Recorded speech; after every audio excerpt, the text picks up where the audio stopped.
That will be on the test.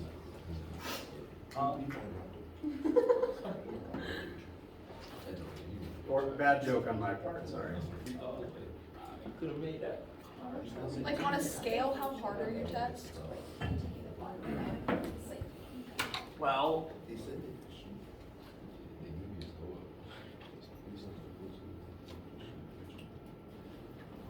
sorry, it's taking me a second to come up with the words I want to describe it accurately and fairly. My tests are designed and calibrated such that the average should be around a B, high C.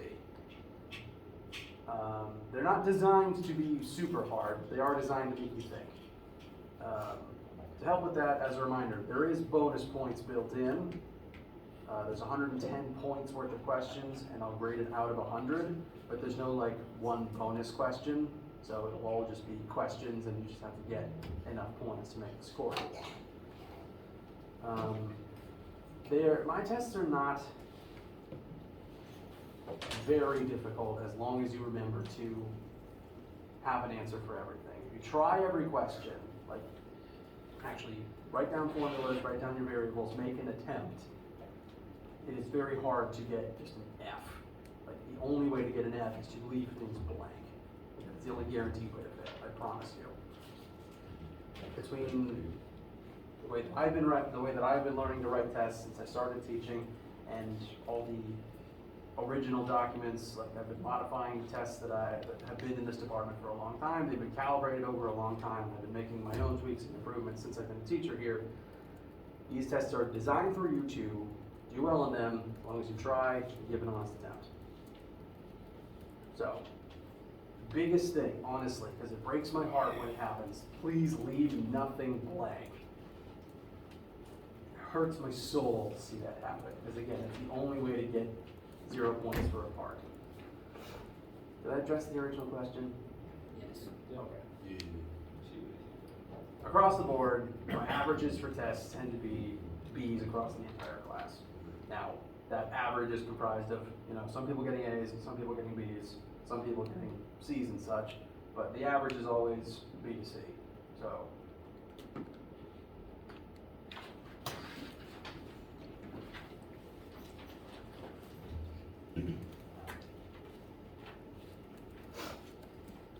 now, if you are possibly gauging what you're expecting today from the practice test that I've uploaded, this is a pretty good, it's a good benchmark, but I do like to point out that I always make the practice questions that I upload, longer and harder than the test itself, because I'd rather you make mistakes doing the practice than doing the actual thing. So if this is the practice, this is designed to not trip you up necessarily, but try to get you to make the common mistakes here so that you don't make them later. So if you've been doing these questions and you think to yourself, I can do this, it makes sense, I check my answers, yeah, I have a good understanding of it now, you'll be fine, I promise. If you can do this, you'll be just fine. So, I imagine test is definitely the biggest thing on everyone's mind right now, and I do want to open the floor up to all questions from you. Honestly, my main plan for today is study, talk about all the things that you guys need.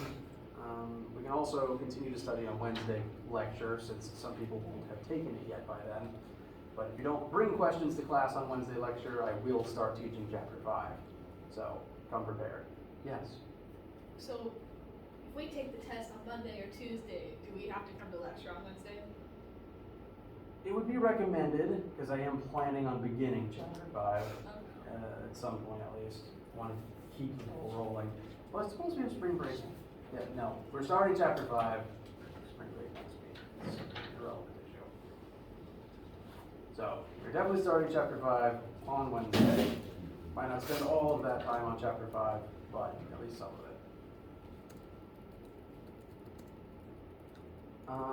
So, test this week. Additionally, do not forget, chapter 4 homework and quiz are currently due tonight. So I also want to present you opportunities to ask about those. This week, first 3 days will primarily just be focused on the test itself. Coming here during lab time, you can take as long as you need. It's designed to take you an hour. You can stay longer. As long as I am at the front of the room, we're fine. If you need academic accommodations, please let me know beforehand. I want to work with you on them. I just need to know about them first.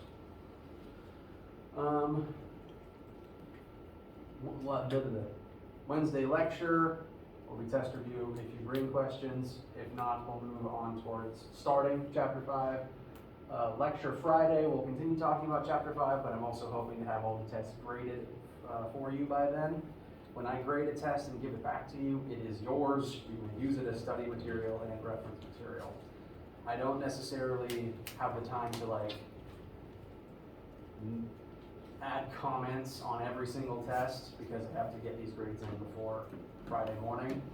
But I want to, if you get a test back and you're just curious what happened with it, I want to talk about it with you. It's yours to keep. I want you to come to bring it back to me and you want to know, what could I have done differently here?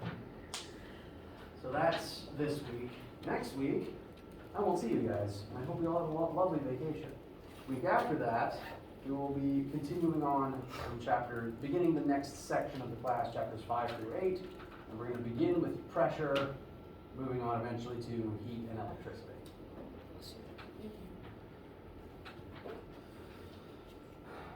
So, how are you guys feeling? Stressed. Valid. I don't want to create stress for you, but it's a thing humans do anyway. So, between the homework due tonight and the quiz due tonight and the test that some of you will be taking today, what questions do you have on your minds?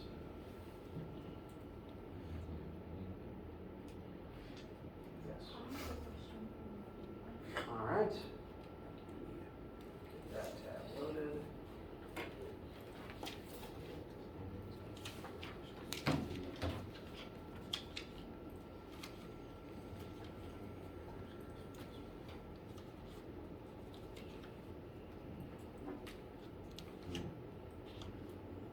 All right, which one, sorry? Number 3. All right. Homework question 3. Optical disk drive, which is becoming less and less common in laptops these days. This is the part where you insert a CD. Can spin a disk up to 10,000 RPM, which they've already converted into radians per second for us. That is nice. Rads per second, rotations per minute. They measure the same thing, it's just different units, like degrees and radians. If a particular disk is spun at x velocity while being read, and then it is allowed to come to rest over 6 seconds, what is the magnitude of the average angular acceleration of the disk? And then the disk has a diameter of such and such with magnitude, the tangential acceleration. May I ask if there's anything specific about this question you'd like to go over? Not really. Okay, let's just look at the whole thing. So, we have an object that is rotating. We have an optical disc spinning inside of the computer, and we know its initial velocity. The question is, hold on, negative is being spun at while being read. Okay, well that's frustrating. It goes out of its way to list the maximum speed, and then that's not the speed we actually need to end up using. So that's confusing. So first trick that whoever coded this played, that first number, the 10,000 RPM, 1045 rads per second, isn't used in the question.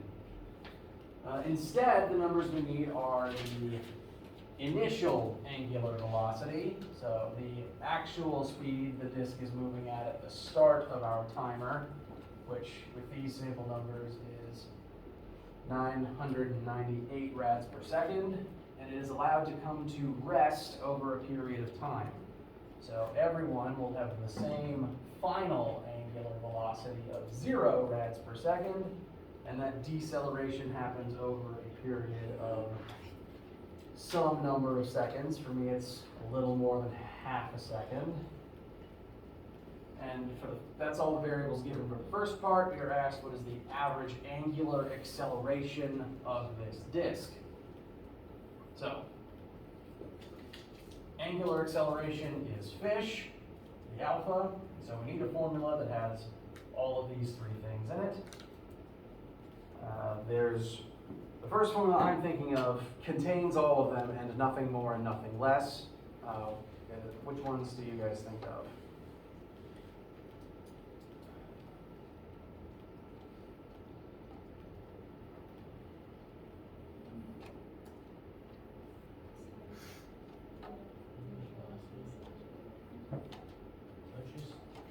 Yes.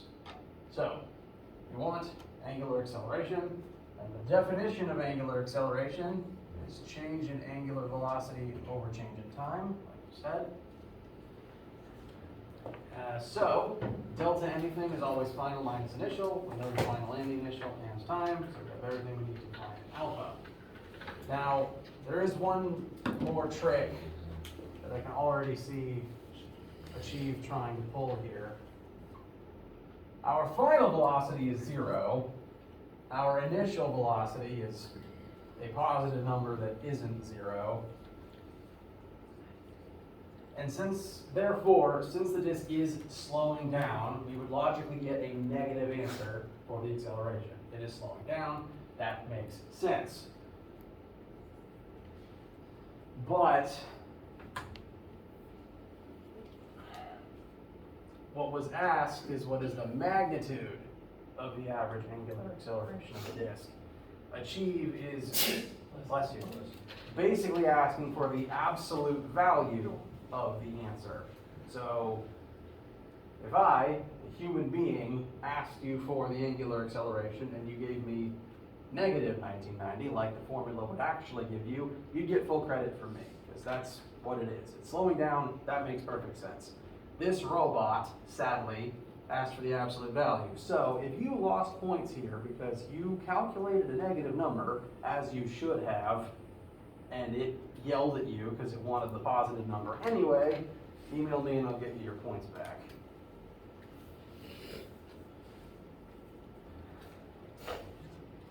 So that's the first part. Second part, if the disk is some number of meters in diameter, my listed numbers is 0.12. So I'm going to list that as diameter. We don't really have a variable for that one that we commonly use in this class.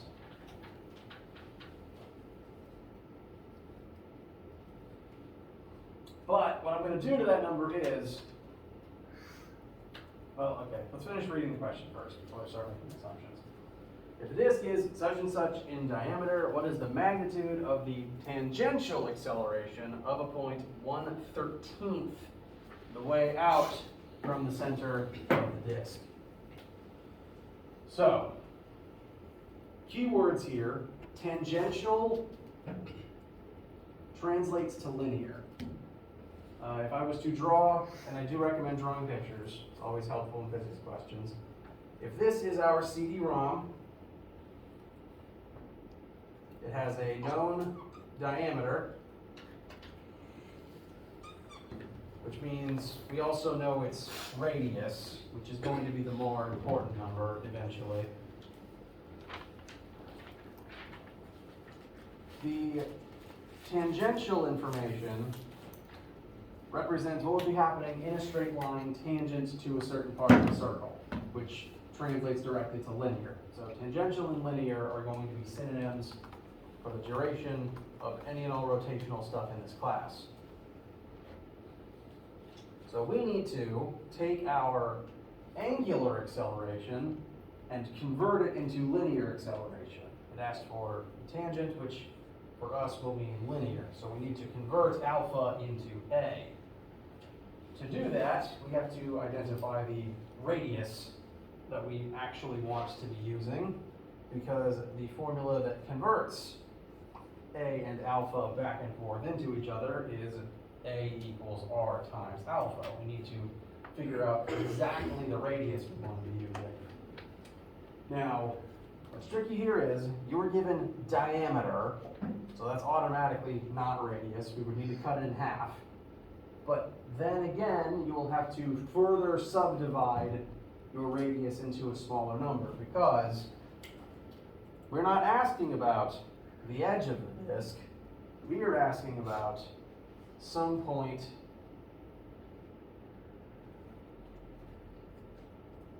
one-13th of the way from the center to the edge.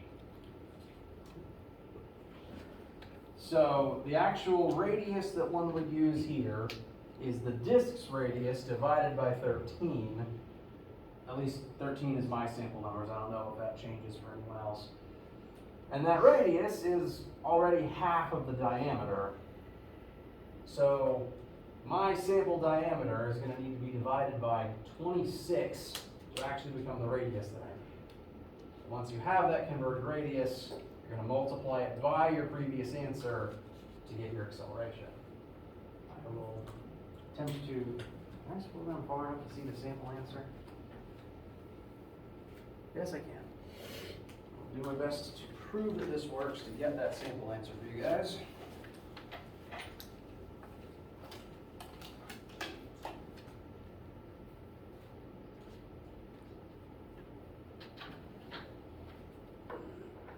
All right. Diameter is 0.12, therefore the radius, the full radius of the entire disk is 0.06 meters, just to cut that in half. A would equal our actual rotational radius, not necessarily the radius of the disk. This is our distance from the center of the disk. So I'm going to take our disk radius and divide that by 13, multiply that by our previous angular acceleration of 1990.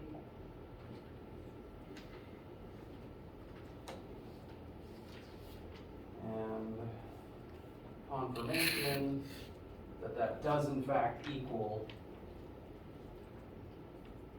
the answer for this sample set of numbers, 9.18.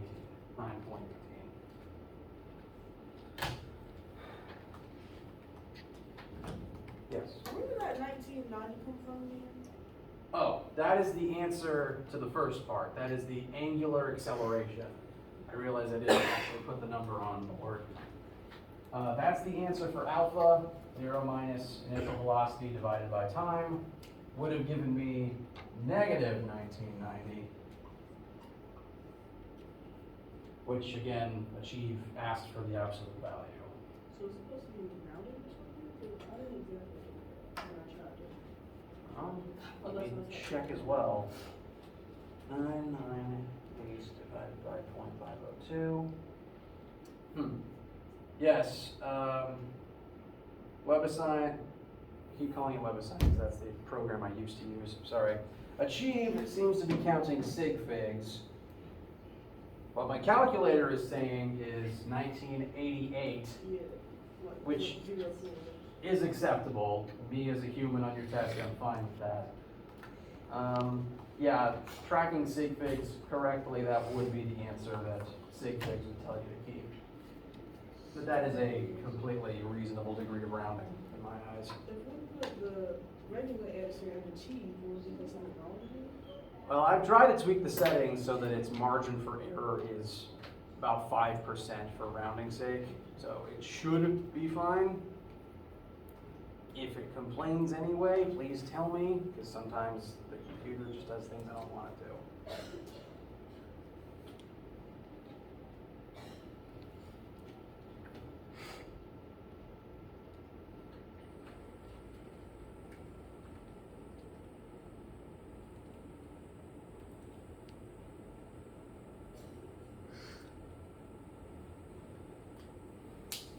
Does that help with this question? All right. Any others relating to the homework? Since I've got that on screen right now.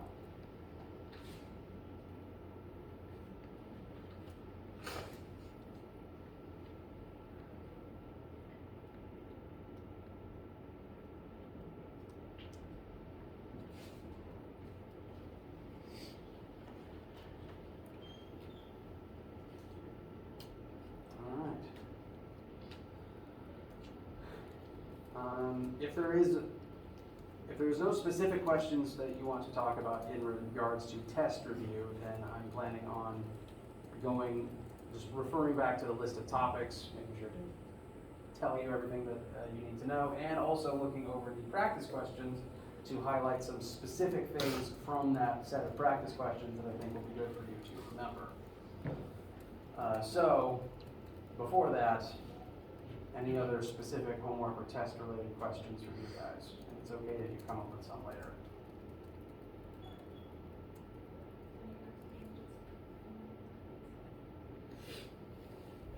All right. So, and again, please interrupt me if any new questions pop into your heads. Yes, Sorry, somebody just it occurred happens. to me.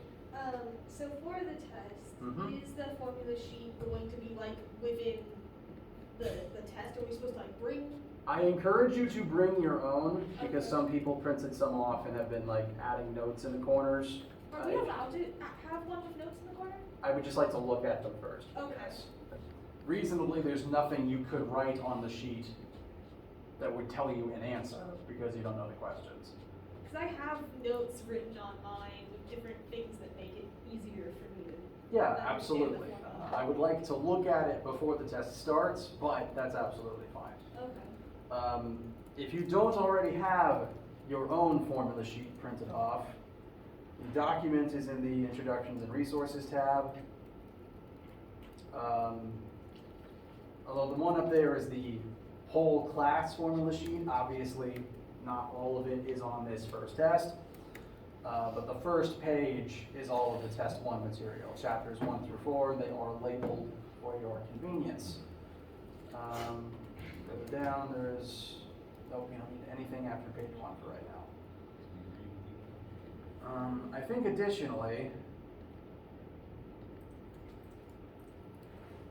there is a cropped down version that is just the first page in the test 1 tab. So it's just page 1. I will try to have some copies available at the test itself, but again, I do encourage you to bring your own so that you just have it with you at all times because the class is designed for you to have this.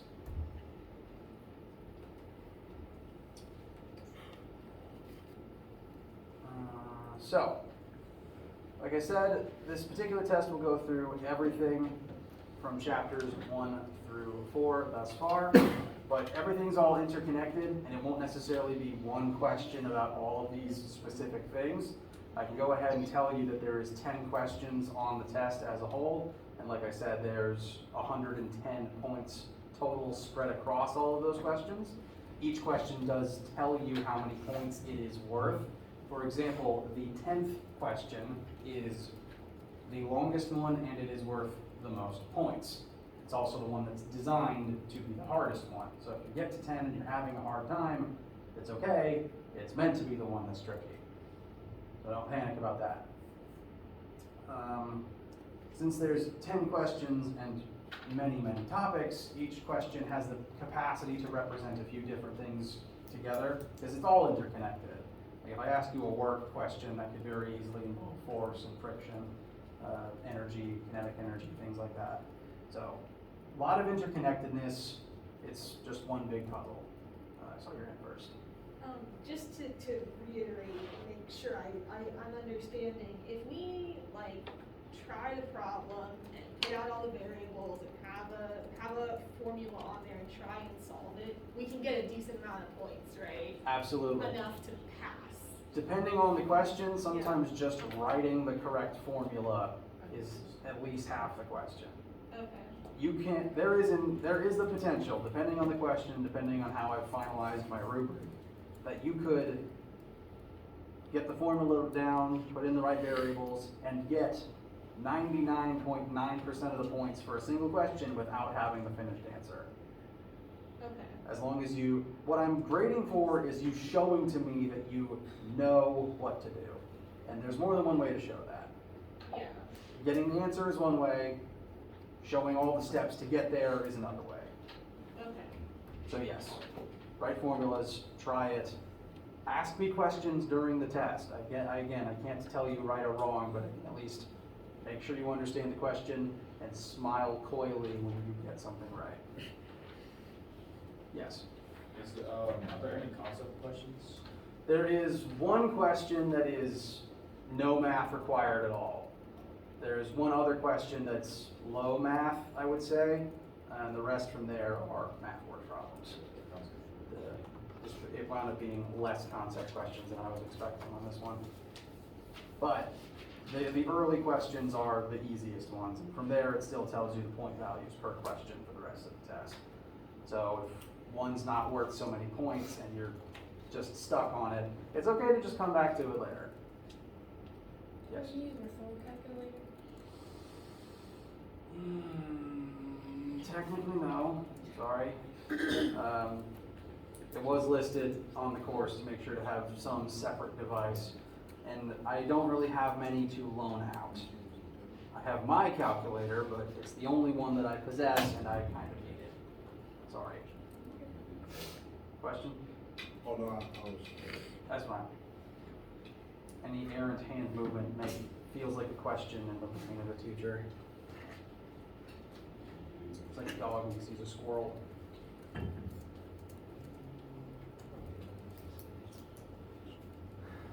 All right, so topic list again.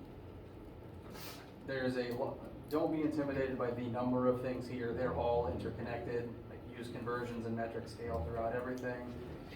We've been using displacement, velocity, and acceleration for the whole class.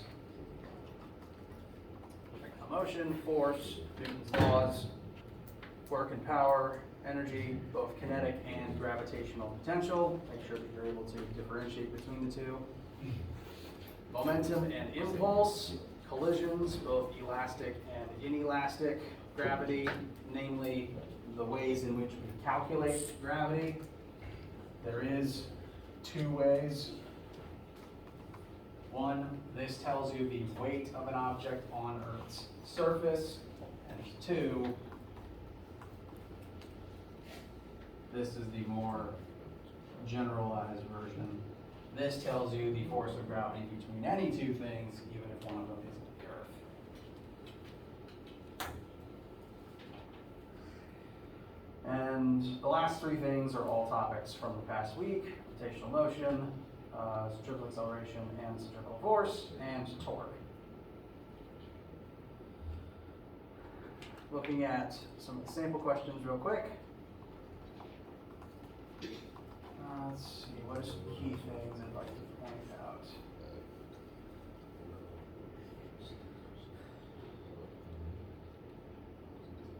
Important thing from number 2, be able to keep in mind that the x and y axes are separate, be able to add x with x and y with y, and be able to list those two parts separately at the end.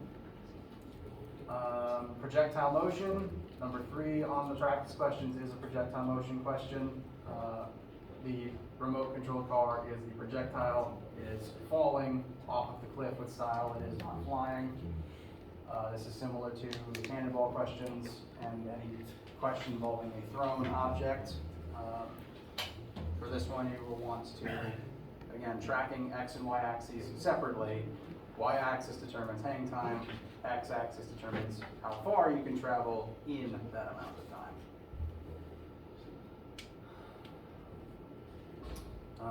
Forces. Be able to look at an object and try to think about logically what forces would be present on it in the situation described to you. For example, car is driving forward at a constant velocity.